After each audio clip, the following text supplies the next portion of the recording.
The night I learned my heart isn't entirely mine began with a sound no one else could hear. 3 notes pulsing from the walls like a distant engine waking up. Lights bled blue across the ceiling. My name flickered on the comm. And then something warm and unseen leaned close enough to fog the glass. The air tasted like rain on metal. My phone buzzed. Do not move. From who? No sender, no footsteps. Just that hum growing hungrier, sinking to my pulse like whatever had found me knew I'd already said yes. On the list of ways to ruin a quiet Friday night, accidentally triggering your alien roommate's ancient warlord mating protocol ranks somewhere between microwaving fish in a sealed habitat and declaring karaoke law in a vacuum. But in my defense, I didn't know Nova's species considered lap-sitting a handshake. It started with a dare. Human customs are inefficient, Nova announced, tail swishing with the same lazy confidence she used when dismantling a plasma rifle or a landlord. The tail, sleek midnight blue ringed with bioluminescent chevrons, stopped at my knee. Her luminescent markings pulsed once, twice, like galaxies breathing. You all waste time circling your intentions. She said this from the entirely professional position of straddling my legs on the sofa. Nova, I said, in the steady tone of a man trying to reason with a thunderstorm. This is not how we try a different seating arrangement. My research feed shows humans often sit on one another. She held up her slate, eyes mercury silver with starburst pupils, bright with scholarly mischief. It is a token of affection and trust. That's TV, I said. Acted, staged. Then we are staging, she replied, as if this were a compromise. Nova had always been disarmingly literal. She wasn't a soldier anymore, retired technically. But the warlord part clung to her like the faint scent of ozone that followed her around. The horns curling back from her temples looked ceremonial until she was annoyed. Then they thrummed, a low warning like a cello string. Her hair fell in a shimmering cascade of night sky black, threaded with faint strands that glowed when she felt strong emotions, joy, anger, or apparently experimenting with sitcom anthropology. So, she said, settling her weight, the human approves? My vocabulary took a strategic retreat. We might be violating several treaties. With my spine. She leaned in close enough that her breath warmed my cheek. Your heart rate has increased. Data point contact elevates human arousal. Correlates with 57% of recorded courtship rituals. 57, I croaked. On average. She tilted her head, studying me. Her markings brightened, then dimmed. One of her ears, tapered, elegantly fanned, twitched. You are very warm. Same, I said. You're also glowing? I glow when I am pleased. She sounded matter-of-fact about it, which somehow made it worse. Better. Worse, better. Her skin shimmered with constellations, the patterns running down her throat and disappearing beneath the casual tank top she wore. My shirt, actually. Borrowed and never returned. And when my endocrine lattice detects a compatible signal. Compatible? I squeaked, because the human larynx was not designed for interstellar courtship. Nova opened her mouth, then paused. The glow along her collarbone spiked into something like starlight. I said helpfully. She made a small, surprised sound. Her pupils flexed into tight pinwheels. Heat rolled off her in a soft wave, carrying a scent like rain on hot copper. The horns behind her ears hummed a dangerous, mesmerizing chord. My lattice, she said, voice low and breathy. Just flip the switch. The switch? The pairing protocol, she murmured. The warlord's bond call. She looked at me with pupils blown wide, silver eyes suddenly so vulnerable it felt like stepping onto a hull with nothing but gravity between us and a long fall. She was a little breathless, a little stunned, and there it was, just as flustered as me. And what, I asked, careful, does the warlord's bond call do? Her fingertips, cool a moment ago, grew hot where they curled into my shoulders. It means, she said slowly, I am biologically primed to respond to you. Oh, I said. We stared at each other. The air full of humming and reckless possibility. Cliffhanger. Her glowing marks climbed like dawn up the curve of her throat, then burst into a scatter of stars. Okay, I said. When my mouth figured out its job, let's not panic. I am not panicking, Nova said. I am calibrating. Her tail had wrapped around my calf and refused to let go. The lights in our living room dimmed and brightened with her ambient resonance. I could hear her heartbeat now. Not a thump, but a layered resonance, a clean 3-beat rhythm like a ternary engine. She pressed her palm to my sternum and inhaled sharply, as if I'd sung a note she'd been waiting for. "What do we do?" I asked, as calm as a man in the path of a slow-moving moon. "My people use contact to stabilize," she said, sorting through data on her slate with the single-minded focus of a warrior planning a campaign. Closeness, skin to skin, gentle pressure. An embrace will reduce the auto-amplification cycle. "So we need to hug," I translated. She nodded, ears flushing deeper violet. "Yes, no pressure. Literally some pressure, but no symbolic pressure." "Right," I said, opening my arms. "Wait," she blurted, then pursed her lips as though annoyed at her own hesitation. She slid closer anyway, heat pouring off her. "I must warn you, my pheromone release will increase. There may be vocalization." Vocalization. "Trilling." The word came out mortified. "I can handle trilling," I said, meaning it. And then she was in my arms, and the universe narrowed to Nova.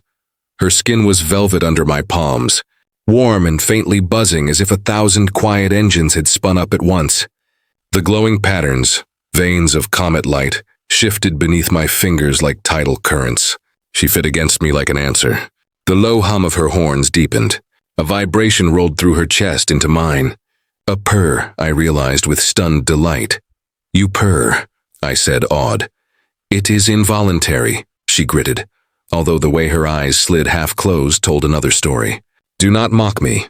"Never," I promised, and held her a little tighter. Heat built between us, the nice kind, the dangerous kind.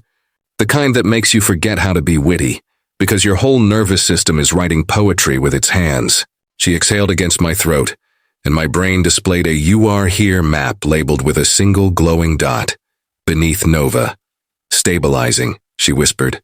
"It is working." We stayed that way long enough for my heartbeat to sync with hers, for her glow to soften, for the world to feel manageable again. And then my comm chirped. "Cliffhanger." Nova lifted her head, narrowed her eyes at the sound, and said, in a tone that would make admirals retreat, "Who is that?" "Probably Chloe," I said, because honesty seemed wise when holding a humming warlord. "Chloe," Nova repeated, as if testing the weight of a rival star. "She's my friend," I said. "We do movie nights. She drops by. This is a poor time for recreational narratives," Nova observed, tail tightening on my calf with proprietary emphasis. Her glow, which had settled into a gentle dusk, flared bright enough to paint the ceiling in constellations. "You are engaged." "Engaged? Oh no," I said quickly, words tripping over one another. "Not engaged. Engaged with you. In the stabilizing sense," she squinted. "Your language lacks precision." "Tell me about it," the comm chimed again, chirpy and oblivious. "Come in," I called, before Nova could calibrate a defense grid. The door slid open. Chloe stepped in, balancing a tote full of snacks, and the kind of smile that implies there is already a joke happening, and she would like to be in on it. She stopped dead, her eyes rocketing from me to Nova and back. "Hi," she said with aforementioned smile, doing a quick calculus of what even is this. "Oh, wow. You're going." Nova did not move off my lap. She rotated until she was half-facing Chloe, horns tipped in warning luminescence, tail firmly staked around me like a claim flag. "Identify yourself," Nova said politely, in the way gas giants politely keep moons. "Chloe," Chloe said, blinking. "You must be Nova, roommate Warlord. You are, very luminous." "You smell like citrus solvent and printer ink," Nova replied crisply. "You calibrate mechanical devices." "I fix printers for the lab," Chloe said. Impressed and a little alarmed. "She is trying to impress the human," Nova informed me, without breaking eye contact with Chloe. "Impress?" Chloe raised both hands. "I'm trying to not die." I tried to stand, realized I was half-wrapped in alien, and settled for awkward waving. "It's not what it looks like." Chloe's mouth tilted. "Looks like you two were about to reenact an R rating and I walked into a deleted scene." Nova's glow spiked. "Human classification systems for intimacy are quaint." "She's not wrong," I muttered. "Look," Chloe said, taking a cautious step back. I can come back another time, like, after the glowing. You will not return to reclaim him, Nova said conversationally. He is under stabilization. Chloe widened her eyes at me. Is that what the kids are calling it now? It's real, I said. Biological protocol. Chloe opened her mouth to quip, then saw my face and shut it with a soft, understanding nod. Okay, for real. Do you need anything? Water? Privacy? A fire extinguisher? I require continued contact, Nova said. Your presence is statistically disruptive. Got it, Chloe said, backing toward the door. I'll text later to check on your stabilization. Do not check on my mate, Nova said, startling herself with the word. Her glow hiccuped. She looked at me, stunned. I did not mean. Chloe slipped out, eyes huge, mouthing call me later, and the door sealed with a merciful click. In the hush that followed, Nova pressed her forehead to mine. I reacted, she admitted, small and fierce. I felt possessive. Jealousy, I said softly. Primitive, she said, but she didn't let go of me. Human, I said. Warlord, she countered. Compatible, I said. Because courage sometimes looks suspiciously like honesty. Cliffhanger. A tremor rippled through her body, and the glow along her spine spilled like meteor showers. The cycle is intensifying, she breathed. I need instructions, I said, because when in doubt read the manual. Tell me what you need. She swallowed, and I felt the motion against my throat. We must complete the circuit. Without it, the lattice will continue amplifying. May harm me. Not an option, I said, instant and absolute. What's the circuit? Hands, she said, taking mine and placing them deliberately at the small of her back, skin blazing under my palms. Sternum contact. She pressed our chests together. The pressure ignited a low thunder in both of us. Steady breath synchronization. And my voice came out darker than I expected. Her eyes flicked to my mouth. A seal. A kiss, I translated, because my brain had paid attention in Romance 101. Yes, she said, cheeks flushing a luminous dusk. For approximately 6 of your heartbeats. We must maintain it to release the bonding signal. It is simple. Clinical. Clinical, I echoed, just before she cupped my face with star-hot hands and ruined the word forever. We didn't kiss. We arrived. Slow, careful, deliberate, like docking with a station you've watched on the horizon for years. Her lips were soft, warmer than human, tasting faintly of rain and metal and something sweeter underneath. The humming in her horns rose, threads of sound that braided through my bones. Her tail tightened, then loosened, then draped contentedly around my waist. Her breath matched mine. 1 heartbeat, 2, 3. The glow from her markings surged, bathing the room in silver blue. The hum shifted, turned crystalline, and then a pulse like a bell struck in the heart of a comet rolled outward. We broke apart, stunned. Nova's pupils eased back to starbursts. She blinked slow, as if recalibrating after a hyperspace jump. How do you feel? I asked, thumbnail mindlessly stroking the shining line along her jaw. Like someone extinguished 1,000 small fires, she said, and lit one pleasant one. Good, I whispered, intoxicated with relief. You're okay. I am more than okay, she said, a smile, small, private, stealing over her mouth. I am anchored. I could have floated on that word for hours, days, lifetimes, but biology loves its footnotes. Nova's glow didn't disappear. It settled into something more deliberate, coiling in languid currents across her skin. The hum softened to a purr, the pheromones turning from wild ozone to something like warm spice. The crisis had passed. The temptation had not. Clinical, I said weakly. Completed, she countered, that smile turning just a little wicked. However, there are cultural implications, such as, she licked her lips, embarrassed.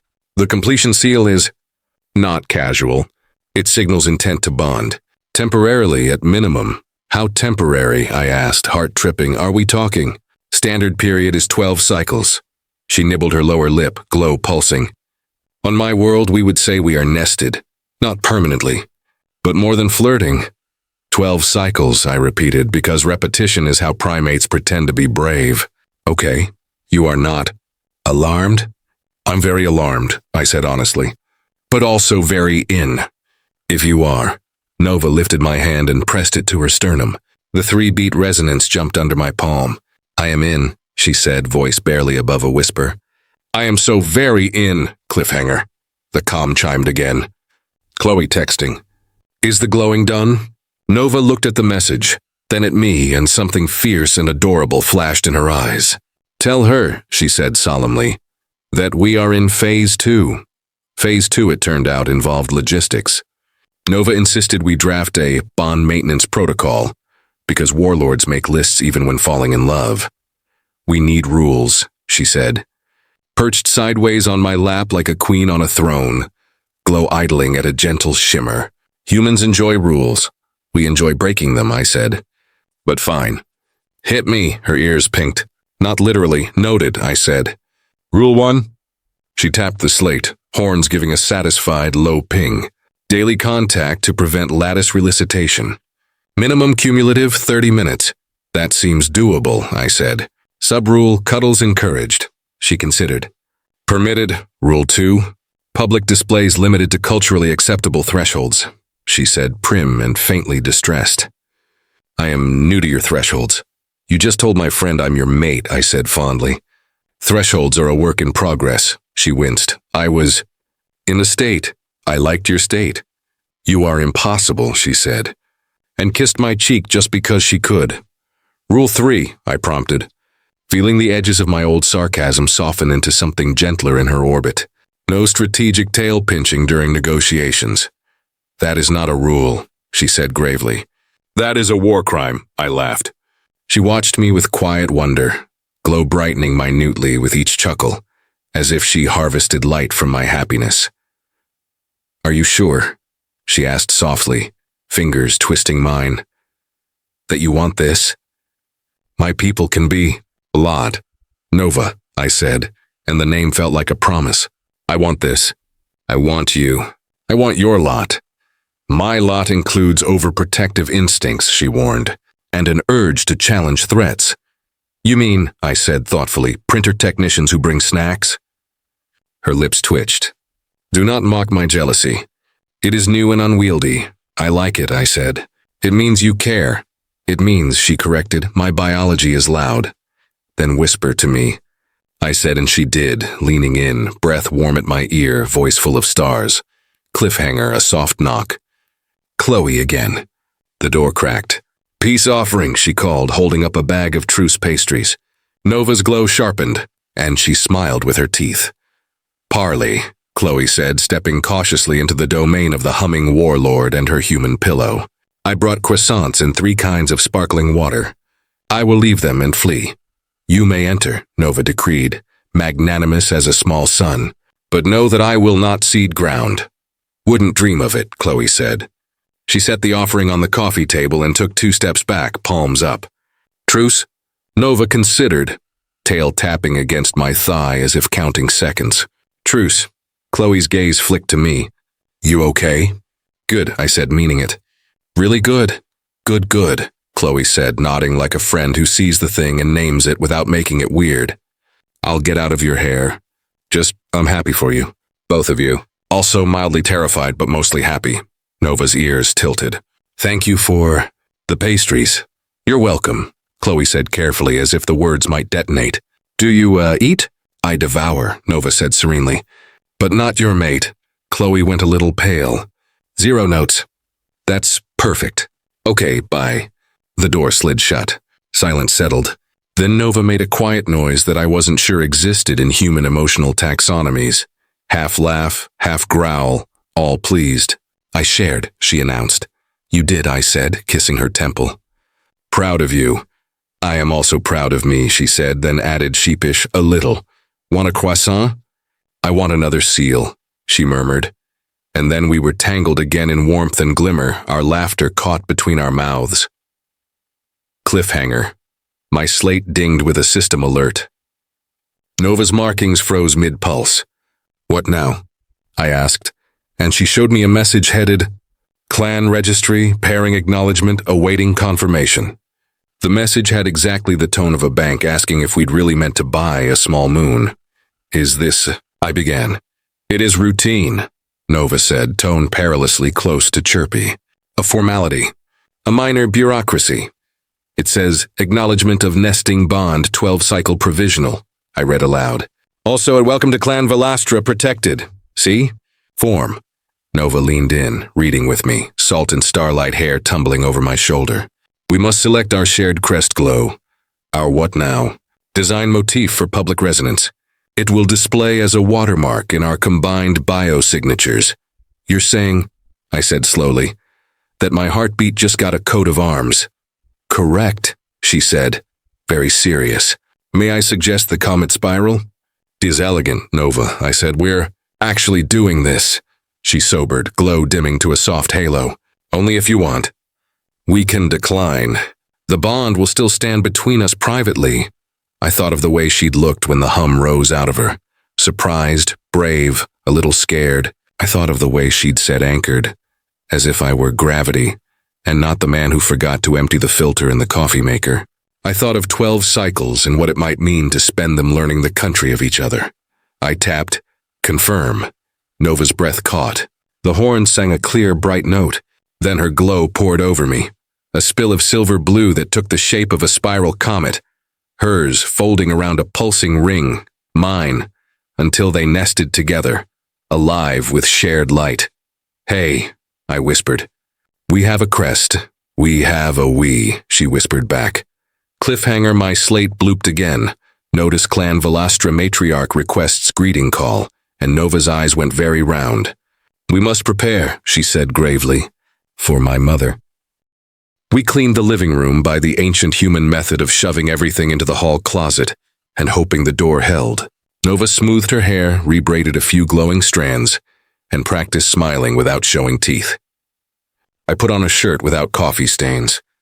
Progress. The call opened to reveal the matriarch's face. Older, the glow in her markings dimmed to the steady light of a seasoned star.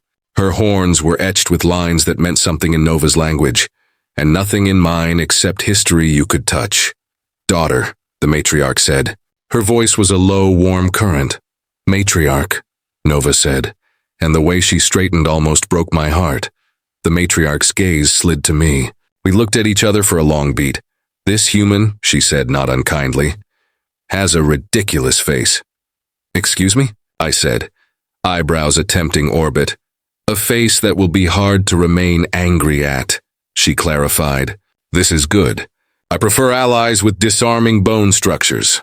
I tried not to preen. Failed a little. Have you eaten? She asked, apparently very interested in our croissant compliance. We have pastries, Nova said. Good, the matriarch said. Eat, sleep, do the ritual again in the morning. Provisional bonds need tending. And remember, child, protect each other. The cosmos is wide and full of teeth, Nova swallowed. Yes, mother. The matriarch's gaze softened. I am glad your lad is sang, she said. I have waited to hear it. Be happy. That is the only victory that lasts. The call ended. Nova leaned into me as if her bones suddenly remembered gravity. She approves, she said, wonder-drunk. She called my face ridiculous, I pointed out. She calls all good faces ridiculous, Nova said solemnly. It is how she hides her affection. Cliffhanger. Nova's glow flared again, gently this time. The good heat, the purr returning. Speaking of tending, she murmured, and my heart started writing poetry again without permission. Research indicates, Nova said, trying very hard to be clinical and failing adorably, that repeated seals strengthen the bond and reduce recurrence probability to near zero. Do we need probability? I asked, or do we need an excuse? Yes, she said gravely, and we laughed into each other's mouths. The second kiss was different from the first, less crisis, more celebration. It lingered. It asked questions with lips and answered with the soft insistence of hands learning the map of the familiar made new. She made a small trilling noise, then clapped her hand over her mouth, mortified. Don't you dare apologize, I said, chasing the sound with my smile. That's my new favorite song. Her glow rippled in shy delight. Your smell is good, she confessed, voice low, like warm paper and electricity. You smell like thunder making tea, I said, because apparently I was that guy now. Thunder tea, she repeated dreamily. We will make thunder tea every morning. We will, I agreed, and somewhere a bureaucrat stamped an approval form with a heart. We kissed again, and the room went soft around the edges, and time put down its clipboard and gave us a break. When we finally came up for air, we were both laughing, giddy with the ridiculousness of being lucky. Cliffhanger. Chloe's message pinged, "How's phase 2?" And Nova took my slate typed with careful dignity. "We have advanced to phase 2.5, pastries." We slept entwined like a pretzel designed by romantics. In the middle of the night, she woke and checked my pulse with a fingertip. I woke and tucked the blanket around her shoulders because warlords run hotter, but steal covers like felons. She made a tiny chirp of contentment when I kissed the crown of her head. If joy had a sound, it was that. In the morning, I woke to sunlight and the soft thrumming of her horns. She was already watching me, glow low and lazy. "You drool," she said gently. "And you hum in your sleep," I said. "Like a ship." "We are a ship," she said, serious again. "We carry each other." It should have been too much. It was exactly enough. We did breakfast like a ceremony. Coffee for me, thunder tea, okay, electrified herbal infusion for her. Croissants split and shared. Her tail wrapped around my ankle under the table, absently, possessively. I let it. "We need to discuss living arrangements," Nova said around a bite of pastry. "I request the left side of the bed." "I'm right-handed," I said. "This works." "I also request," she continued, glancing away, "more of your shirts." "Requested and granted," I said magnanimously. "But there will be a rental fee." Her eyes narrowed, amused. "Payable in seals?" "Seals, cuddles, and the occasional purr." She made the noise on purpose this time, eyes flicking up to catch my grin. "Done." Cliffhanger, my building's intercom buzzed. "Package for Unit 18, the courier said. Nova's glow went very still. "Weapons?" I asked. "Armor?" She stood regal. "No," she said. "Gifts." The package contained precisely folded fabric that shimmered like a night ocean, a set of ceremonial mugs etched with comet spirals, and a small device labeled in Nova's language, "It's a bond resonator, home edition." "It's like a diffuser," she explained, setting the resonator on the shelf with reverent care. "It hums at our shared frequency. Calming." "So your family sent us a mood lamp," I said. "Adorable," she startled. "Is it too much? Does it make you feel trapped?" "No," I said quickly, catching her hand. "It makes me feel chosen." Her glow answered me before her words did. "Good," she said, soft, "because I chose you." We stood there grinning at each other like fools until the resonator chimed to synchronize with our pulses. The comet spiral we'd selected for our crest flickered briefly above the mantel. "Look," she whispered. "It is us." Cliffhanger, my slate chimed with a calendar notification. Department meeting, 10 a.m., and I swore. Nova tilted her head. "You will leave?" she asked, and the room seemed to dim a shade. "I have to go to work," I said, already hating the words. 2 hours. Maybe 3. "I'll be back," she nodded, thoughtful. "I will manage." "You sure?" I asked, hating the way my feet wanted to root right here. "I am a warlord," she said primly. "I can survive a morning without my mate." "Then why?" I teased gently. "Are you making your sad face?" "I do not have a sad face," she said, immediately making the saddest face I'd ever seen. "I'll call on break," I promised. "We'll put the resonator on. It'll be like background cuddles." She considered this, then stepped into me, pressed a quick seal to my mouth, a kiss that managed to be both efficient and devastating, and touched her forehead to mine. "Go, conquer your department. Return to me." "Yes, ma'am," I said, saluting, because she liked when I did that. I made it as far as the door before she called. "Wait." I turned. She lifted one of my old hoodies, hers now, and pulled it on, swimming in fabric and smugness. "For your scent," she said, half shy, half wicked. "You're cheating," I said. "Dazed. I'm optimizing," she corrected, and waved me out with regal grace. Cliffhanger. The elevator doors were halfway shut when Chloe slid her hand in to catch them. "So," she said. "Nested?" "Nest adjacent," I said in the way a man pretends he is not fully, gloriously doomed. Chloe studied my face, took in the glow probably radiating from every pore of my being, and smirked. "You're gone." "I am," I said, no point denying it. "You okay with that?" I'm more than okay, she said, poking my shoulder. You look happy enough to commit tax fraud. But if she ever makes you anything less than safe, I will steal her horns and make wind chimes. She's a warlord, I said. She'll eat you for breakfast. Printer technicians are scrappy, she said darkly. Also, I like her. She tried to kill me with diplomacy. That's my love language. Thanks, I said, throat tight with the kind of gratitude that makes you ridiculous. For yesterday, for not making it weird. It's weird, Chloe said cheerfully. But it's good weird. Go to your meeting, Romeo from space. Text your alien girlfriend at break.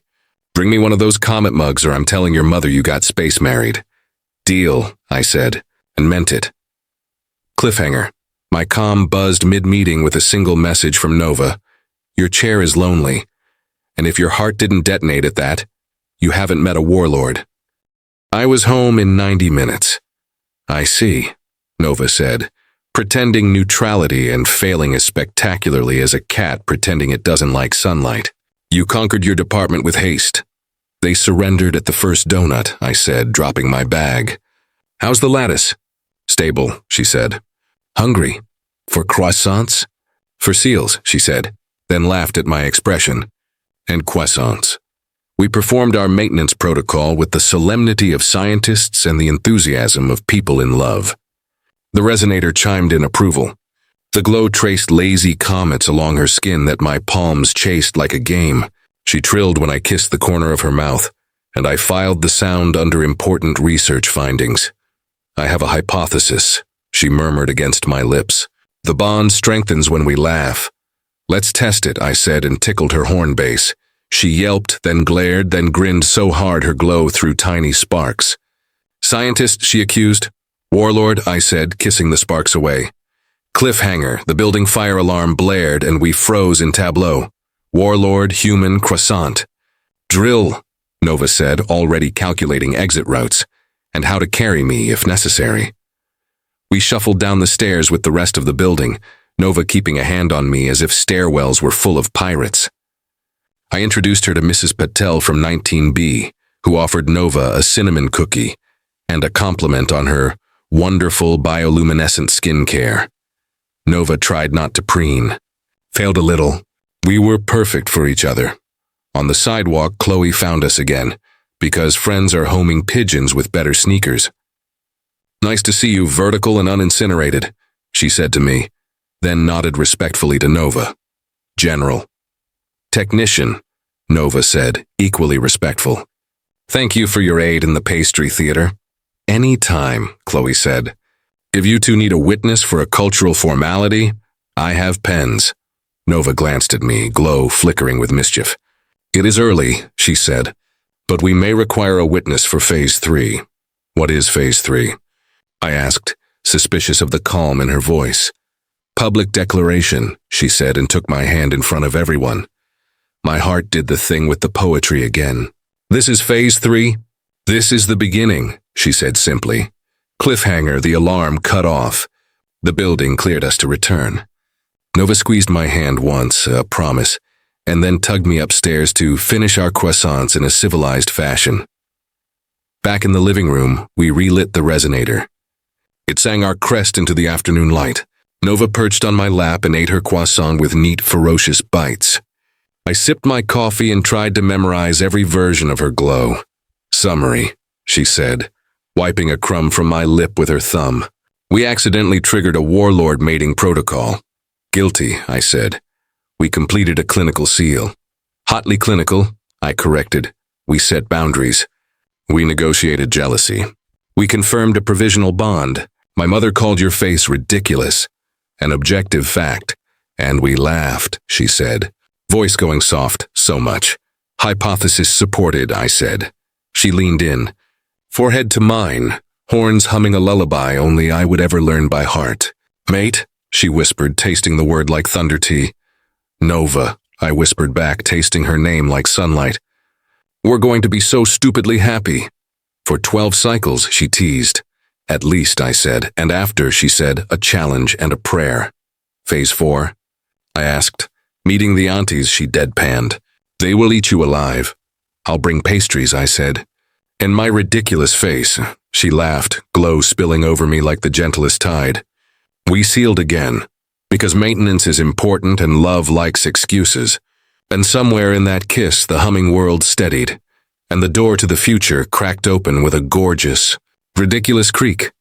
If you asked me what it felt like, the Warlord protocol, the humming horns, the comet crest, I'd tell you it felt like standing at the edge of a new map with the person who makes the unknown look like a playground. It felt like 1,000 small fires put out, and one perfect one tended, carefully, greedily together. We broke apart with matching grins, breathless and annoyingly pleased with ourselves. Nova nuzzled my cheek, content as starlight. Phase 2.5 complete, she declared. Phase 2.6. I asked, hopeful. Nap, she said, authoritative. With cuddles? With ridiculous quantities of cuddles, she confirmed, sliding off the couch and tugging me toward the bedroom. Per protocol, we went laughing. The resonator sang. Our crest spun lazily above the mantel like a comet at peace. Cliffhanger. Just before the door slid shut, my slate chimed with a new message. Clan Velastra, ceremony invitation, optional. And Nova's delighted gasp promised something as terrifying as it was wonderful. Happy ending, today's version. We napped, wrapped around each other, warm and humming. Already drafting our speech for the ceremony, we were absolutely going to pretend was optional. And tomorrow, phase 3, or maybe phase 4, or maybe, if we're lucky, every phase for as long as the stars will have us.